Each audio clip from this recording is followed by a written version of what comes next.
first things first, you'll need your notes. We're going to continue with 7.4. There are an overwhelming amount of notes that you may need today. Naomi, are we on? Yes. Second, I wanted to tell the kids watching on the internet that period 3 is the furthest ahead of all periods. Yeah. So you may need to go back a video for other periods.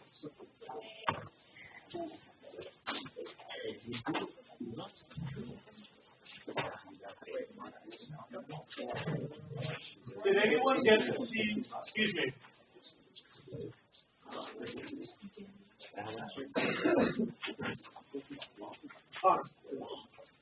Did anybody get to see the movie last night? Yeah. Any feedback on that? I really like the guy's voice. Any other feedback? You liked it?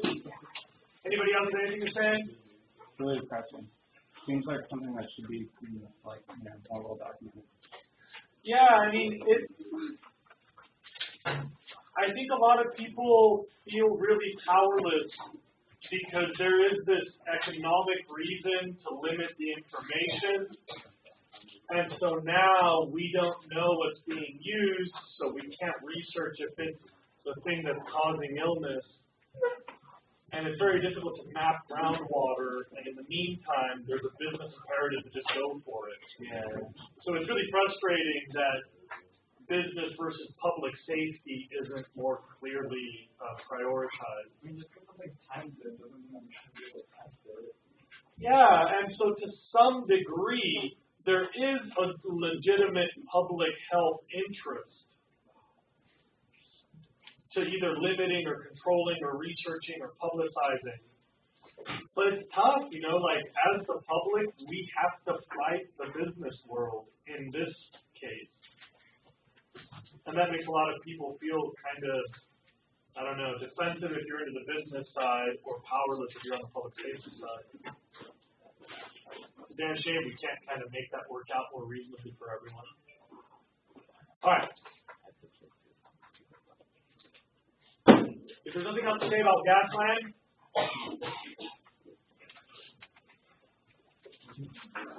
okay then.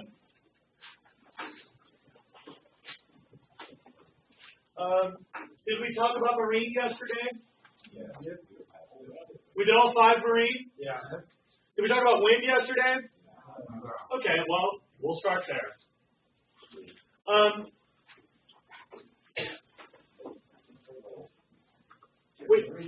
We did talk about ocean thermal? Yeah. The working solution is the engineering challenge, trying to figure out what to use to keep it evaporating and pressurized. Okay.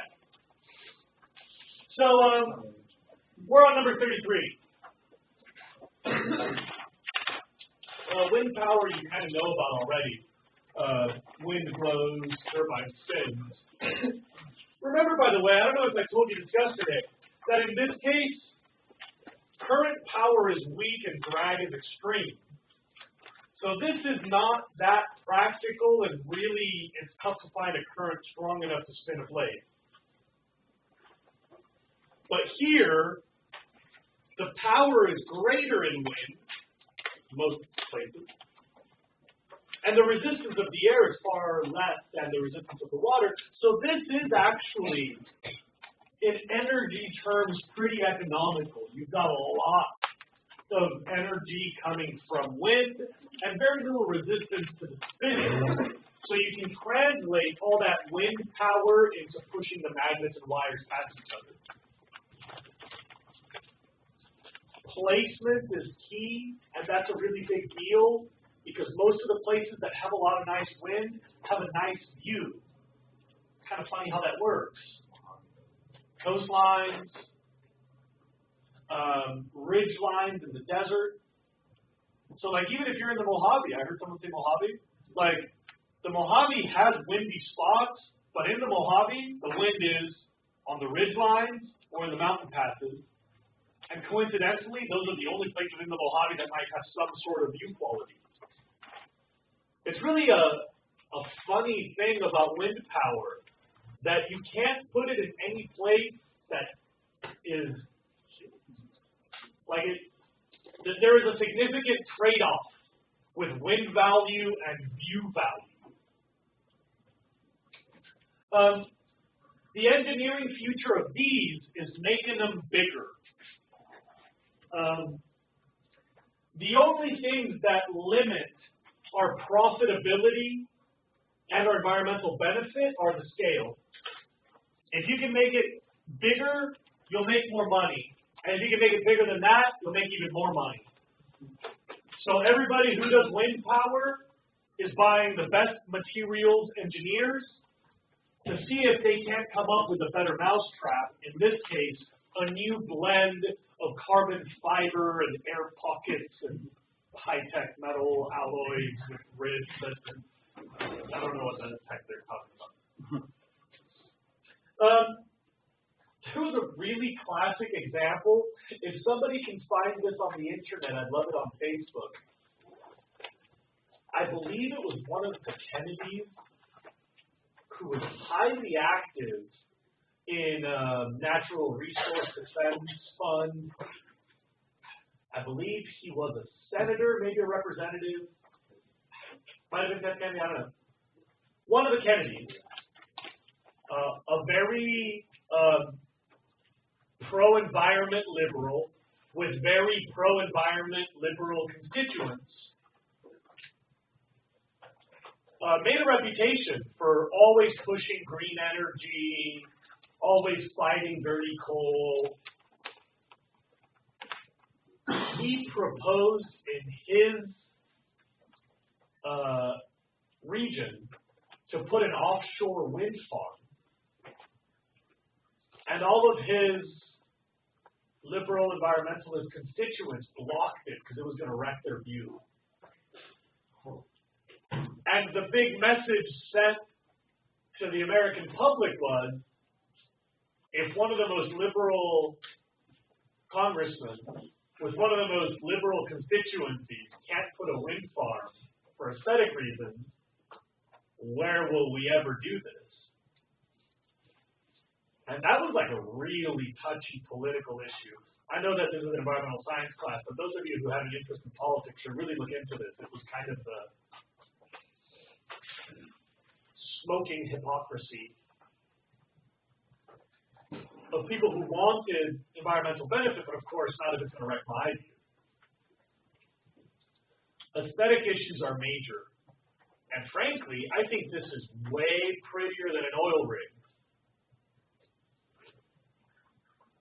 But that's not how we decide. As long as it's not in my backyard, I don't care where it comes from, is how we decide.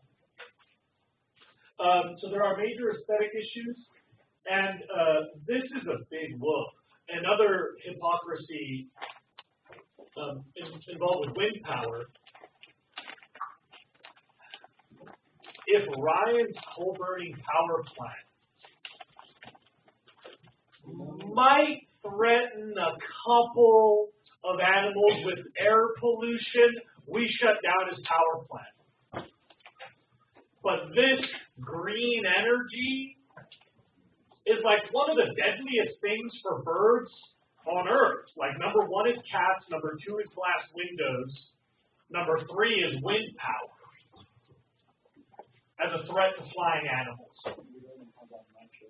We don't have that much of it, and it's killing a lot of birds and bats. Yeah. Ted Kennedy, he was actually a critic of it. He didn't push for the offshore when he was one of the people that was opposed to it. Because of his constituents. Right. Ted Kennedy had previously wanted wind power more in the U.S., but this project. Yeah, because he was like a sailor. That's right. And but the Obama administration pushed it through, I guess. Oh, okay. Nantucket or Martha's Vineyard or Nantucket Sound, but there was also local Indian tribes opposed to it too. Oh, far out. I'd love to see that on Facebook, please. Okay. This thing with the birds and the bats, it's kind of funny. You know, birds have excellent eyesight, especially passerine birds. They look down really well, and they look forward really well. Sad thing about birds, they don't look up. So birds get, like, snapped underneath these things. But the one that nobody could figure out for a long time is why there were all these birds with blood coming out of their nose and mouth and no external injuries. Thousands of bats with blood coming out of their nose, blood coming out of their mouths, no broken bones. With just the external. It was a few birds, but it was like thousands of bats. Bats are super agile, and they do look up, so they didn't get hit. They got like population. Well, no, I heard that like with the big ones, like the blade leaves behind like a vacuum, so if you fly through it, it actually like explode. Sort of. You like there's less pressure. That's almost exactly it. Look, as that blade is spinning through the air, behind it, it leaves a pressure drop, a low pressure region. As the bat flies through that, it opens its mouth, the diaphragm pulls down to make a low pressure in the lung to suck in the air, but the air outside the mouth is even lower pressure than that produced by the diaphragm. So the lung tears away from the diaphragm, and either the lung collapses, or even worse, the lung is pulled out of the animal. Oh.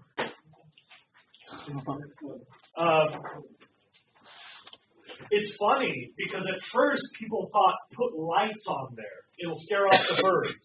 And it worked, except for the birds and bats that ate all the insects, which were drawn to the light. Yeah. So by lighting them up, they became like those outside lights with a cloud of flies, and you can imagine the cloud of bats and swallows. Like the little ones I think it's a fundamental of the aerodynamics. It's basically the same foil design of the wing. It would be a smaller low pressure zone, but it would still be a low pressure zone. I don't know if it's as likely for an animal to hit that spot. And by the way, there may still be other ways to scare off animals. People are talking about high-pitched sound. You can basically duct tape a kazoo to the turbine, and it goes all the way around, and that's enough to scare off some animals. But you know, migratory birds and bats, they use the wind to travel. So when you're putting these things up in front of the windy spot, you're putting it up right where the birds and the bats go. It's a really crappy trade-off. All the hippies in the 70s were like, we need wind power. And now the exact same hippies are coming back a little older going, no more wind power, we love birds. Like, it's a really bad trade. There is no free lunch. Okay. Number 34, I think you kind of know about, and I have drawn the best drawing I have ever made in all my life. That guy. You may remember we've talked about this. You may remember we talked about this. Food goes in, flammable gas comes out. Remember that the principle inside of a human, which you must remember because it also is a cheater for some real science, is that the food that goes into your stomach is being digested in the presence of oxygen, aerobic digestion, like in your stomach, and that makes CO2, which is not flammable, end of story. But in your intestines, which are anaerobic, digestion produces methane, and that is flammable. So, number 34 is digestion and biomass.